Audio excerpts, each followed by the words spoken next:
آدمای غلط و سمی جا رو واسه آدمای درست حسابی تنگ میکنن تو زندگی آدم. فکر کنه یه آدم درست حسابی، کسی که میتونه بهمون یه چیزی اضافه کنه، به زندگیمون ارزش بده، ارزش اضافه کنه، میخواد وارد زندگی و دنیای ما بشه.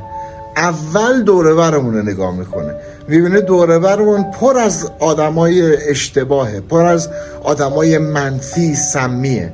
یه بهانه پیدا میکنه، خودشو میکشه کنار، میگه اینجا جای من نیست پیش خودش، از کنارمون رد میشه میره، اصلا بدون اینکه ما بفهمیم چی شد و چه اتفاقی افتاد. خیلی مهمه دست کم نگیرید، بپرسیم از خودمون چند تا آدم درست حسابی رو ما در زندگیمون به خاطر اینکه جاشون از قبل داده بودیم با آدمای غلط و سمی از دست دادیم.